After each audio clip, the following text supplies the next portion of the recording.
We are getting overloaded with zucchinis right now. So we're going to take these inside and we're going to can them up. Let's go.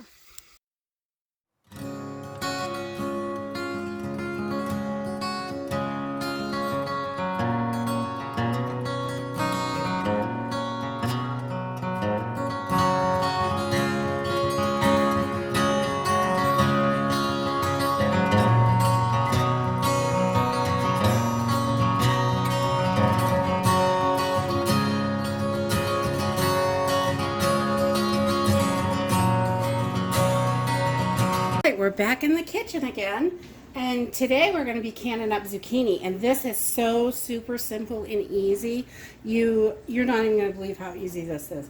It doesn't take tons of time, and it's a great way to preserve it. I have frozen my zucchini, and I just don't like that texture when you get it. It's like really soggy when you take it out and mushy, and I just do not like the texture when you freeze it. So a friend of mine a few years ago told me to can it. And I was like, can it? No way. And she said yes, and it's super simple. She found this recipe in like a 1970s bulk canning book way back when, and she's been doing it forever. I've been doing it for a few years since she told me how to do this, and we just love it like this. It's got a much better texture, it's not quite so mushy, and it's perfect for your zucchini breads. So we're just going to need a few things: your pressure canner, jars, lids, rings, some canning salt, a grater, and some zucchini. It's that easy. So to start off, all we're going to do is we're going to take our tops and tails off here, and we're going to give these to the chickens because you know those chickens love them. And you want to make sure you've washed your zucchini really well. These are still a little bit wet, but you want to just make sure you wash them really good so there's no dirt, because we're going to use the skins and all.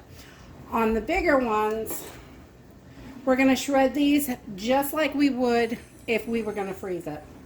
So on the bigger ones, you want to not get all those seeds in there.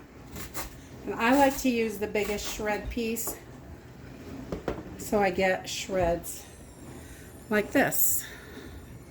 They're perfect for zucchini bread.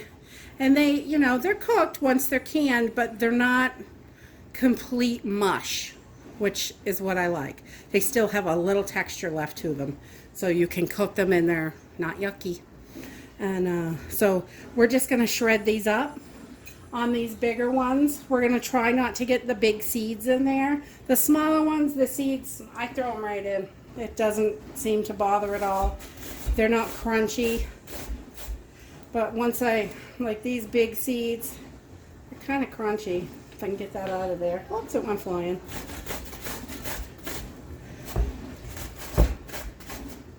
So that you can see these big seeds, you do not want these big seeds in there. They're not good in bread. Yuck. So I just try to I'll get the outsides of this and leave the middle part so the seeds don't get in there.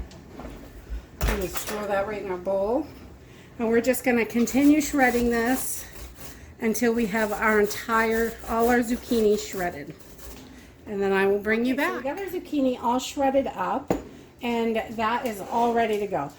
There's not much left. I have just these cores with the bigger seeds in them, and I will pick these bigger seeds out and clean them up and dry them so I have seeds for next year. And the smaller ones, I just toss them right in. They cook right down. You can't even tell they're in there.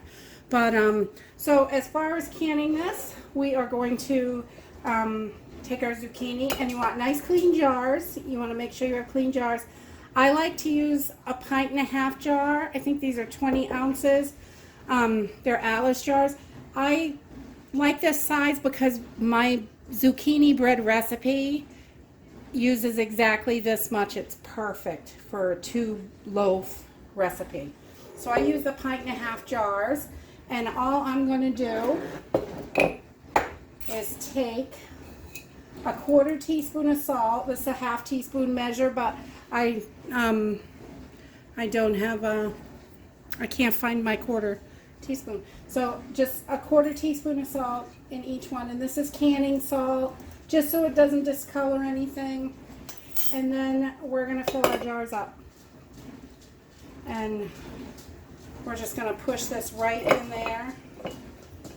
And you want to pack this right in because when you pressure can this, it's going to cook it. So it will be cooked and it will go down a little bit.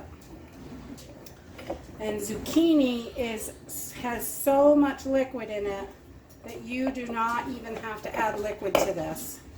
Literally, it is just zucchini and salt.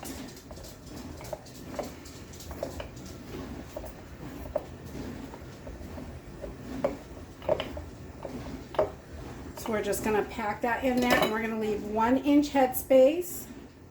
I like to fill it right up to the top of the shoulders of the jar, and that gives me a nice 1 inch headspace.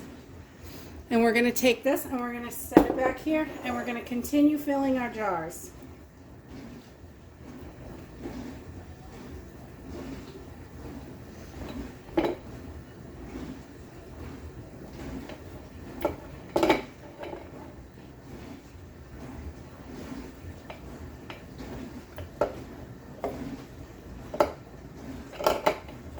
And again, you just want to pack this right in nice and tight because it's gonna look a little empty after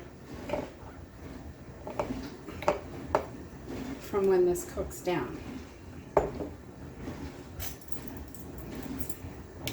Okay, so I've just got a little teeny bit left, and I'll throw that in a soup or something. I'll put it in a baggie in the fridge, make a soup with it tomorrow or later tonight. I'll throw it in, or a stir fry or something like that. We'll just toss it in there.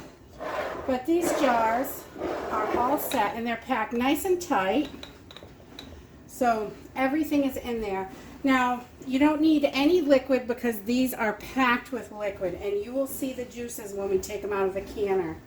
I've just got a tiny bit of, like a teaspoon of white vinegar, and we're just going to wipe our jars down.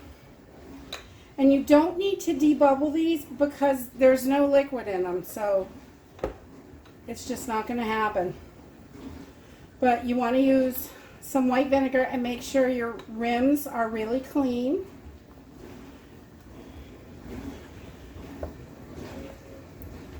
And once you got those all nice and clean, in the pressure canner, I don't heat up my lids. When I water bath can, I usually do because I like everything to be super hot when I put it in and sterilized. So, but in the pressure canner, you still want everything to be super clean. But I don't have them hot, and this they're in there long enough to make this really rubbery, so it's not an issue. And then you're just going to put your rings on. Finger tight, just like always.